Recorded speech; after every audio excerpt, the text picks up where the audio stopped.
За хэрэглэгч ер нь яг хаана уу? Хизээнээс эхлээд ер нь хэрэглэгчийг хаана гэж нэрлээд хэрэглэгч хүмүүс рүү юм шидээд ээж болдог болсон юм болоо. Өнөөдөр хэдүүлээ энэ талаар авч үзэх болно. Ажлын байран дээр болон амьдралын альва асуудлыг судлаачид юу гэж үзэж байгааг тайлбарладаг Сараас миний бод эхлэж байна.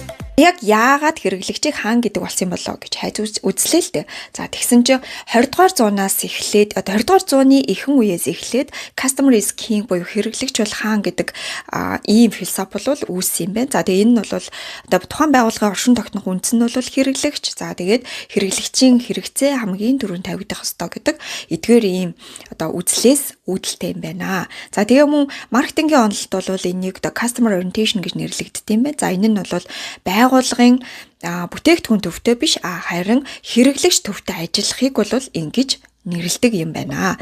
За тэгээд Google-с хэрэглэгч хаа мөн үү гэж монголоор хайлаа л да. Тэгсэн чинь ингэж байна. Тийм ээ, хэрэглэгч бол хаан гэд хэлж байна.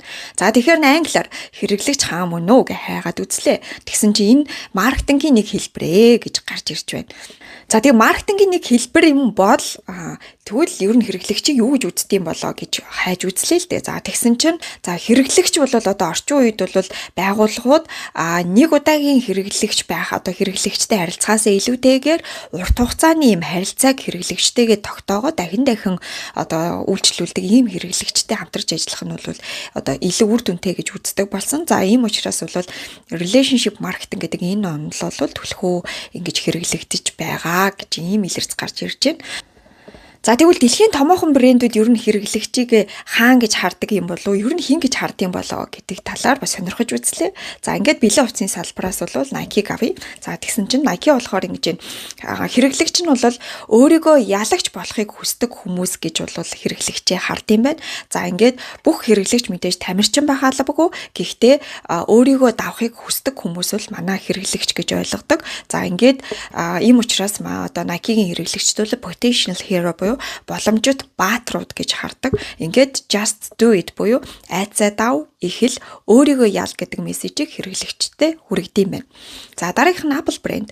За хэрэглэгчээ бол бүтээлч, онцгой сэтгэдэг хүн гэж хардаг юм байна. За ийм учраас бол энгийн одоо бүх хүмүүс бол хэрэглэгч нь бол биш ээ. Харин бүтээлч, өөрөөр сэтгэдэг, за өөрийн гэсэн юм үзэл бодолтой төвтэй ийм хүмүүс бол Apple брендийн хэрэглэгч гэж хардаг юм байна. За ингээд Apple-ийн хэрэглэгчүүд бол онцгой сэтгэгчдийн нийгэмлэг гэдэг тэ одоо community буюу хүрээ нийгэмлэг гэдэг ийм мэдрэмжийг хэрэглэгчтэй одоо маркетингаар дамжуулаад өгөхийг хүсдэг юм байна.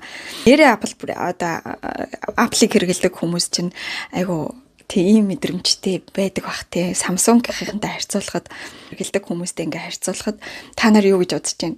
Тэг манай Samsung хэрэглэгч нар байгаа бол ер нь Samsung-ийн философи юу юм бол та юу гэж мэдэрдэг вэ? Энэ талаараа коммент хэсэгт өөрийнхөө сэтгэлдлийг үлдээгээрэй. За McDonald's байна. За McDonald's болохоор аз жаргал хайдаг хүн гэж ерөнхийдөө бол хардсан юм байна. За тийм учраас бол McDonald's дэрж байгаа хэрэглэгч нар бол зөвхөн хоол идэх гэж ирэхээс илүүтэйгээр гэр бүлтэйгээ цаг өнгөрөөх, амрах юм мэдрэмжийг авах, баяр баясгалыг ингэж хүсдэг ийм хүмүүсээ гэж хардаг. За тийм учраас happy moment seeker буюу аз жаргалтай хормыг хайгч гэж хэрэглэгчээ ер нь бол хардсан юм байна. Дөрөвдүгээрт нь бол гоо сайхны салбраас L'Oreal брэнд. За L'Oreal брэнд болохоор өөрийн үн цэнийг мэдрэхийг хүсдэг хүн гэж ингэж хэрэглэгчээ хардсан юм байна. За тэгээ зөвхөн гоо сайхны бүтээгдэхүүн худалдаж авах биш, харин өөрийгөө илэрхийлэгч, өөртөө итгэх итгэл хайгч гэж хардаг. За тэгээ энэнд нь ерөнхийдөө бол туслах ийм зорилготой. Тэгээ because you are worth it гэдэг энэ одоо урайг бол тавьдаг. Тэгэхээр хэрэглэгчийн одоо үн цэнтэй хүн гэдэг энэ мэдрэмжийг өөрт нь одоо илүү төрүүлэх ийм зорилготой одоо маркетингийн кампайн аливаа орнуудаа хэрэгжүүлдэг юм байна. За дараа нь Coca-Cola. За харилцаа дурсамж бүтээдэг хүн гэж хэрэглэгчийг хардсан юм байна. За зөвхөн ундаа уух биш, харин баяр баясгал, нөхөрлөл, хамтын мөчийг бүтээдэг. За тэгээ memory maker гэж хардаг гинэ. Ингээ бодсон чинь нэрээ Coca-Cola-гийн рекламууд дээр ингээ ганцаараа байдаг реклам байдаг лөө. Дандаа гэр бүлтэйгээ найз нөхдөдөө тэгээ гоё парин дээр ч юм уу тэ ер нь ингээл гэртээ ингээ олуулаа байдаг ийм рекламууд аягүй явагддаг юм байна тэ бодсон чинь. За дараагийнх нь Disney брэнд. За хэрэглэгчийг бол мөрөөдөгч хүн гэж хардаг. Тэгээ яагаад вэ гэвэл Disney-ийн хувьд бол хүүхдч вэ, том хүнч вэ, бүх хүн ингээ мөрөөдөлтэй. За тэгээд Disney одоо inner child буюу одоо бүх хүний дээр дотоодд байгаа одоо хүүхдтэй нь бол тулж ажиллахыг илүүд үздэг юм байна. Тэгээд ийм учраас одоо маркетингийн аялал кампань үйл ажиллагаанууд нь ийшээгээд чиглэгдэж явдсан байна. Тэгэхээр Disney-ийн хувьд бол бид нар бол бүгд мөрөөдөлтэй хүн. Тэгээд хүн болгоны дотор inner child одоо дотоод хүүхэд маань бол байж яадаг гэж итгэдэг юм байна.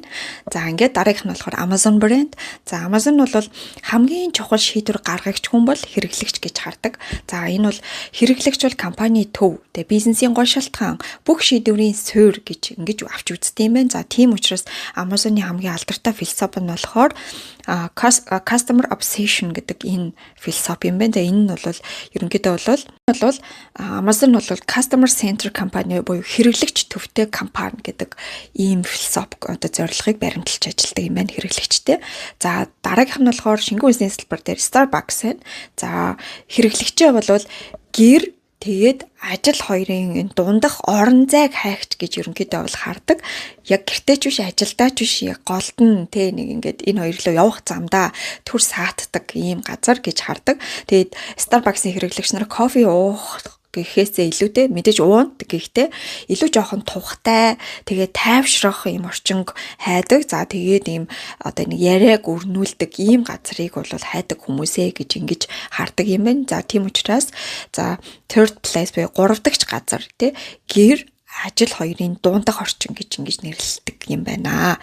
За ингээд нийтэд ингээ харах юм бол одоо компаниудын хувьд бол бид нар чинь бүгдээрээ хэрэглэгч бол хаан бол биш юм байна. Тухайн компани одоо хинт ямар бүтээгдэхүүнийг хүргэх гэж байгаа вэ? Тэрүүгээрээ ямар одоо мессежээр дамжуулаад бидэнд тэр бүтээгдэхүүнийг хүргэх гэж байгаа вэ гэдэг зүйлээс нь л хамааруулаад бид нар чинь хаанч болд юм бэ? Хүүхд мөрөөдөгч болд юм байна, баатарч болд юм байна. Ингээд янз бүрээр хэрэглэгчийгээ авч үздэг юм байна.